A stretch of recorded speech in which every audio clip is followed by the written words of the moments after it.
बिस्मिल्लाहिर्रहमानिर्रहीम अस्सलाम वालेकुम डियर स्टूडेंट। आज हम आई कॉम पार्ट वन की जो प्रिंसिपल ऑफ अकाउंटिंग की बुक है सुहेल अफजल और एम आरिफ चौधरी की, इसका जो चैप्टर नंबर 4 है जनरल जर्नल, उसकी जो एक्सरसाइज नंबर 1 आज हम करने जा रहे हैं। जर्नल जर्नल का चैप्टर है, चैप्टर नंबर 4 है और एक्सरसाइज नंबर 1 को सॉल्व करने जा रहे हैं जी। एक्सरसाइज नंबर 1 है और अगस्त 1 को साद स्टार्टेड बिजनेस विद कैश 50,000। साद ने 50,000 रुपये से कारोबार शुरू किया है। जी डियर स्टूडेंट, मैं आपको जर्नल बनाने से पहले कुछ रूल समझा दूं, तो इनको जहन में रखें तो इंशाअल्लाह ताला आप आसानी से जर्नल सीख जाएंगे। तो जब भी कारोबार शुरू करने की बात हो तो ये वाला फार्मूला अप्लाई करना है। जिस चीज़ से कारोबार शुरू होगा वो चीज़ डेबिट होगी और कैपिटल हमेशा क्रेडिट होगा। तो यहाँ पर जो है साद स्टार्टेड बिजनेस विद कैश 50,000, तो साद ने कारोबार शुरू किया है 50,000 से। तो फर्स्ट डेट को यहाँ पे डेट लिखेंगे। फर्स्ट डेट को साद ने कारोबार शुरू किया है कैश से। तो मैंने आपसे कहा था जिस चीज़ से कारोबार शुरू होता है वो चीज़ डेबिट और कैपिटल को हमेशा क्रेडिट करना है। तो यहाँ पे लिखेंगे कैश अकाउंट डेबिट, और जहाँ पे ये लफ्ज़ ख़त्म हो रहा है इसके नीचे लिखना है कैपिटल अकाउंट क्रेडिट। 50,000 से तो 50,000 यहाँ पे डेबिट कर देंगे और 50,000 यहाँ पर क्रेडिट कर देंगे जी। अब इसकी हमने नरेशन लिखनी है, तो नरेशन वही लिख दिया करें कि स्टार्टेड बिजनेस विद कैश, यानी साद ने कारोबार शुरू किया है कैश से। तो यहाँ पे लिखें स्टार्टेड बिजनेस विद कैश जी। ये जो हमारी ट्रांजैक्शन है ये कंप्लीट हुई। उसके बाद नेक्स्ट डेट को purchase goods for cash. Purchase goods, हमने गुड्स खरीदी हैं, फॉर कैश नकद खरीदी हैं। कैश का मतलब है हमने नकद गुड्स खरीदी हैं जी। तो ये ज़रा रूल जहन में रखिएगा, जो चीज़ आती है उसे भी डेबिट करना है, या अगर कोई एक्सपेंस हो तो उसको भी डेबिट करना है। जो चीज़ जाती है यानी जो चीज़ हमसे जाएगी उसको भी आपने क्रेडिट करना है, या अगर कोई इनकम हो तो उसको भी आपने क्रेडिट करना है जी। एक और बात जहन में रखें कि लफ्ज़ परचेजेस आए या गुड्स आए या मर्चेंडाइज आए तो इसका एक ही मतलब है। तो अगर आप मर्चेंडाइज भी लिखते हैं या गुड्स भी लिखते हैं या परचेज भी लिखते हैं तो तब भी ठीक है, लेकिन बेहतर ये होगा कि आप लोग परचेजेस लिखा करें जी। तो 5 तारीख को यहाँ पे लिखें, 5 डेट को दोबारा मैं पढ़ता हूँ। परचेज गुड्स फॉर कैश, हमने गुड्स खरीदी हैं। तो देखें हमारे पास क्या चीज़ आई, गुड्स आई, यानी हम बाज़ार गए वहाँ से गुड्स खरीद के ले आए तो हमारे पास गुड्स आई। तो जो चीज़ आती है वो डेबिट, तो गुड्स आई है, गुड्स को डेबिट होना चाहिए, लेकिन गुड्स को भी आप डेबिट कर सकते हैं, लेकिन बेहतर होगा कि गुड्स की जगह आप परचेजेस को डेबिट करें, क्योंकि गुड्स और परचेजेस या मर्चेंडाइज एक ही चीज़ है। Purchases account debit. Purchase goods for cash, हमने गुड्स खरीदी हैं कैश पे।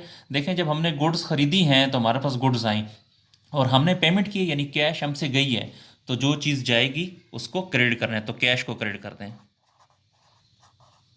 Cash account credit. 10,000, तो यहाँ पर भी लिखें 10,000 और यहाँ पर भी लिखेंगे 10,000 जी। तो इसकी नरेशन लिखें, वही लिख दिया करें, purchase goods for cash, purchase goods for cash जी। इसे नरेशन कहते हैं कि इसकी तफसील है कि हमने गुड्स जो हैं वो नकद खरीदी हैं यानी कैश पे खरीदी हैं। नेक्स्ट ट्रांजैक्शन है सोल्ड गुड्स फॉर कैश, हमने सेल की है कैश पे। एक बात याद रखें कि जब भी लफ्ज़ सेल या सोल्ड आ जाए तो आपने सेल को हमेशा क्रेडिट करना है। तो हमने अभी सेल को क्रेडिट करना है। सोल्ड गुड्स फॉर कैश, हमने चीज़ें बेची हैं नकद। तो देखें, जब हमने चीज़ें बेची हैं, जिस बंदे पे हमने चीज़ें बेची हैं तो उसने हमें कैश दिया है, तो हमारे पास क्या चीज़ आई? कैश आया। तो जो चीज़ आएगी वो डेबिट, तो कैश को डेबिट करेंगे और सेल को क्रेडिट करेंगे। सेल जहाँ पर भी लफ्ज़ आ जाए, सेल या सोल्ड, तो सेल को आपने क्रेडिट करना है। जी, तो सबसे पहले सेल को क्रेडिट करें। सेल अकाउंट क्रेडिट, जब भी लफ्ज़ सेल या सोल्ड आ जाए सेल को क्रेडिट करें। सोल्ड गुड्स फॉर कैश, ये हमने सेल की है कैश पे, यानी हमारे पास कैश आया है तो जो चीज़ आएगी वो डेबिट। कैश को हमने डेबिट कर दिया। 12,000 से हमने सेल की है 12,000 की, तो 12,000 डेबिट हो जाएगा और 12,000 जो है ये क्रेडिट हो जाएगा। और इसकी नरेशन यानी तफसील लिखें, sold goods for cash. Sold goods for cash. जी, उसके बाद जो नेक्स्ट ट्रांजैक्शन है जी, 15 को पेड रेंट। जी, ये जो रेंट है, रेंट एक्सपेंस होता है। जी, मैंने आपसे पहले भी कहा था कि ये जो एक्सपेंस होगा उसको आपने हमेशा डेबिट करना होगा। तो पेड रेंट, रेंट एक्सपेंस है तो एक्सपेंस हमेशा डेबिट होता है, तो रेंट को डेबिट कर दें। पेड रेंट, हमने रेंट पे कर दिया, यानी कैश हमसे चली गई, जो चीज़ जाएगी उसको आपने क्रेडिट करना है। तो कैश अकाउंट डेबिट, और सॉरी, रेंट अकाउंट डेबिट और कैश अकाउंट क्रेडिट। यहाँ पे लिखें rent account debit, rent expense होता है इसीलिए डेबिट किया है। पेड रेंट, हमने रेंट पे कर दिया, कैश हमसे चला गया, तो जो चीज़ जाएगी वो क्रेडिट, तो कैश अकाउंट को क्रेडिट कर दें। 3,000 से यहाँ पे 3,000 और यहाँ पर भी 3,000। अब इसकी नरेशन लिखें, पेड रेंट, वही लिख दें, पेड रेंट, के रेंट हमने पे कर दिया। जी, उसके बाद जो नेक्स्ट ट्रांजैक्शन है, लास्ट ट्रांजैक्शन है रिसीव्ड इंटरेस्ट। इंटरेस्ट आ गया। देखें, ये जो इंटरेस्ट है, इंटरेस्ट जो है ये इनकम है, और यहाँ पे मैंने आपको बताया था कि इनकम जो है वो हमेशा क्रेडिट होती है। तो इंटरेस्ट इनकम है और इनकम हमेशा क्रेडिट होती है, तो इंटरेस्ट को आपने क्रेडिट करना है। और यहाँ पे इसने कहा है कि रिसीव्ड इंटरेस्ट, इंटरेस्ट आ गया, यानी हमारे पास कैश आ गई, तो जो चीज़ आएगी उसको आपने डेबिट करना है, यानी कैश अकाउंट को डेबिट करेंगे और इंटरेस्ट अकाउंट को क्रेडिट करेंगे। डेट है इसकी 25, डेट लिखें 25। रिसीव्ड इंटरेस्ट यानी कैश आ गया, तो जो चीज़ आएगी वो डेबिट, कैश अकाउंट को डेबिट करें। इंटरेस्ट इनकम है और इनकम हमेशा क्रेडिट होती है, तो इंटरेस्ट अकाउंट को क्रेडिट कर दें।